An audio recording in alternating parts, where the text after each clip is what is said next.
Bien, siguiendo entonces con las clases de las enfermedades de los porcinos, en esta ocasión vamos a hablar de los trastornos reproductivos de origen infeccioso. Dentro de ellos vamos a nombrar al síndrome de SMEDI o la insuficiencia reproductiva materna. ¿Qué significa este nombre, síndrome SMEDI? La S viene del inglés stillbirth, que significa parto de fetos muertos, como se ve en esta fotografía. La M de momificación. La E y D es de muerte embrionaria o embryonic death. Y la I de infertilidad. Estas siglas componen desde el inglés el significado del síndrome SMEDI. La etiología de este síndrome es vírica. Se produce a causa de dos virus. Originalmente se pensaba que solamente uno de esos virus era el causal, pero luego se encontró que el segundo virus, que también vamos a describir, produce síntomas iguales. Entonces ambos se engloban dentro del síndrome SMEDI. El primero que vamos a nombrar es el enterovirus porcino, que pertenece a la familia Picornaviridae. Son virus ubicuos, es decir, están en gran cantidad de piaras. Se asocian con una variedad de cuadros clínicos. El único huésped conocido de estos enterovirus son los porcinos. Son virus que miden de 25 a 30 micras, son virus ARN de cadena simple. Resisten solventes lipídicos, el calor y un amplio rango de pH de 2 a 9, por lo tanto tienen una gran resistencia en el ambiente. Son sensibles al hipoclorito de sodio y al etanol al 70%, y se clasifican según serotipos en 11 serogrupos mediante aglutinación con anticuerpos específicos. Acá en este cuadro se puede ver cuáles son los síndromes asociados a los enterovirus, y aquí tenemos que hay un síndrome de una polioencefalomelitis con síntomas nerviosos, síndrome de Teschen o de Talfan, que son producidas por los serogrupos 1, 2, 3 y 5 de los enterovirus, los trastornos reproductivos por los serotipos 1, 3, 5 y 8, síndromes diarreicos, cuadros con diarrea producidas por estos serogrupos, cuadros de neumonía y cuadros de pericarditis o miocarditis. Para este caso del síndrome SMEDI nos interesan los serogrupos que causan trastornos reproductivos. Siguiendo con la etiología, tenemos que nombrar también al parvovirus porcino, que pertenece a la familia Parvoviridae. Es un virus ADN no envuelto, son virus de tamaños muy pequeños. Este género parvovirus está compuesto por varios subtipos y son los agentes causales más importantes de muerte embrionaria y fetal en cerdos. No se los asocia con otro tipo de trastornos en los cerdos. Es resistente al calor, a iones hidrógeno y a enzimas. También es difícil de ser eliminado del medio porque resiste rangos de pH muy amplios, de 3 a 8. Es sensible a altas concentraciones de hipoclorito de sodio. En cuanto a la epidemiología de este síndrome, podemos decir que en el caso de los enterovirus, la mayoría de las piaras están infectadas y la mayoría de las infecciones son asintomáticas. Y en caso de parvovirus, los síntomas generalmente son manifestados por hembras jóvenes que no han sido expuestas antes de la gestación. Luego de esto adquieren inmunidad y difícilmente manifiesten alteraciones. Sin embargo, es importante controlar el síndrome SMEDI por las pérdidas económicas que produce cuando las cerdas empiezan a tener fallas reproductivas. La fuente de infección van a ser los cerdos infectados o los cerdos portadores.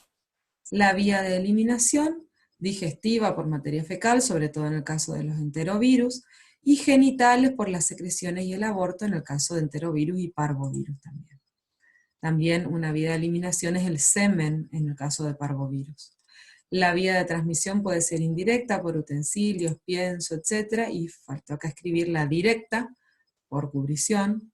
La puerta de entrada es oronasal en ambos casos y se agrega la cubrición en el caso del parvovirus.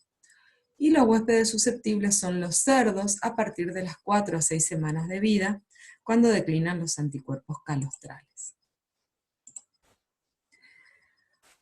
Los enterovirus se multiplican en el intestino de los cerdos, se eliminan por materia fecal y vuelven a ingresar por la boca. Como ya dijimos, hay distintos serotipos de ambos virus. ¿Y cuándo va a surgir el síndrome SMEDI? Cuando ingresan animales infectados y transmiten los virus a los animales no infectados, o cuando ingresan animales no infectados a un predio que ya tiene cerdos que están inmunizados. Entonces, en este caso, los que van a manifestar son los animales recién ingresados. La patogenia en ambos casos, en ambos virus, se puede resumir de la siguiente manera. Luego de la ingestión o del ingreso del virus por las distintas vías que mencionamos, va a haber replicación en amígdalas y en aparato intestinal, y mediante una viremia se disemina sistémicamente y de esta manera va a llegar al útero grávido, produciendo la infección del embrión o del feto y causando las alteraciones que vamos a ver. ¿Cuáles son los síntomas y lesiones? Si la infección ocurre entre los 12 y los 15 días de la gestación, es decir, antes de la anidación de los embriones, ocurre la muerte embrionaria, estas son las siglas en inglés, y la repetición de celos a los 21 días, es decir, la infertilidad de esa cerda. Cuando la infección ocurre entre los 15 y los 35 días de gestación, ocurre también la muerte embrionaria, pero esto ya sucedió luego de la anidación, entonces la repetición de los celos y la infertilidad resultante se va a dar recién 24 a 30 días después de esta muerte embrionaria. Entonces es un celo que se repite, pero con mayor periodo entre uno y otro. Cuando se da una infección progresiva de los fetos, puede ocurrir la momificación y el nacimiento de fetos de diferentes tamaños. Y cuando la infección se dio al final de la gestación, va a haber una camada compuesta por cerditos vivos, algunos vivos pero débiles y otros muertos, nacidos muertos. Entonces, así es como se puede ver una camada de cerdos nacidos de una misma cerda que padece síndrome SMEDI. Hay fetos de menores tamaños, de mayores tamaños, fetos más parecidos a lo normal, algunos están momificados, como este por ejemplo. Otra vez una foto de cómo puede verse una camada de una cerda con síndrome SMEDI. El diagnóstico se va a hacer en base a los síntomas, el clínico, síntomas y lesiones, pero hay que recordar que son síntomas comunes con otras enfermedades víricas, bacterianas e incluso metabólicas. El diagnóstico diferencial debemos hacerlo con enfermedad de Augeski, con brucelosis, con leptospirosis, con la peste porcina clásica. Para el diagnóstico de laboratorio se puede recurrir al aislamiento viral.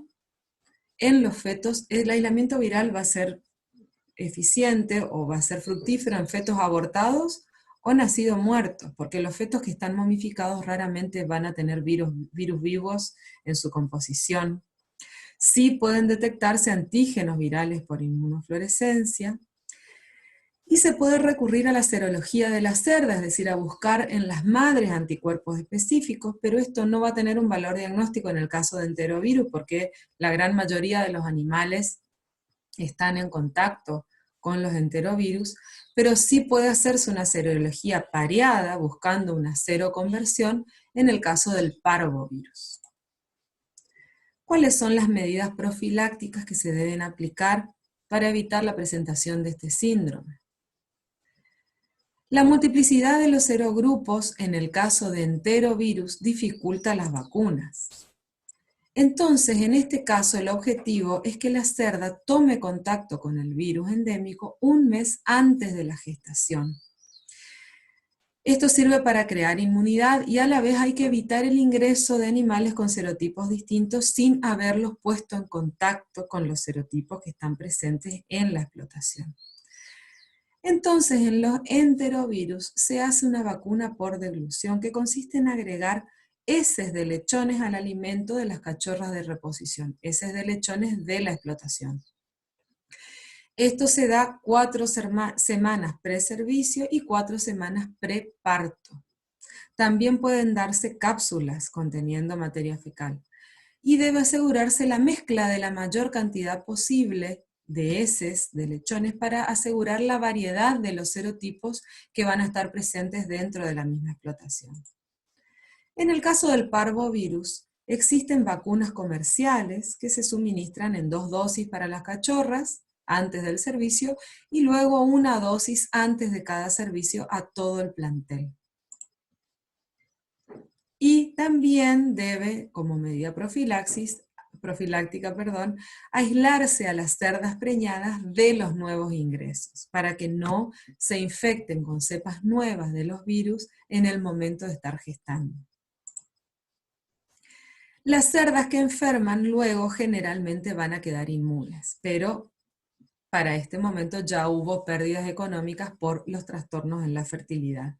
Por eso es importante ponerlas en contacto con los agentes antes de la gestación. En este slide entonces pueden ver la bibliografía recomendada para preparar la clase. Buenos días.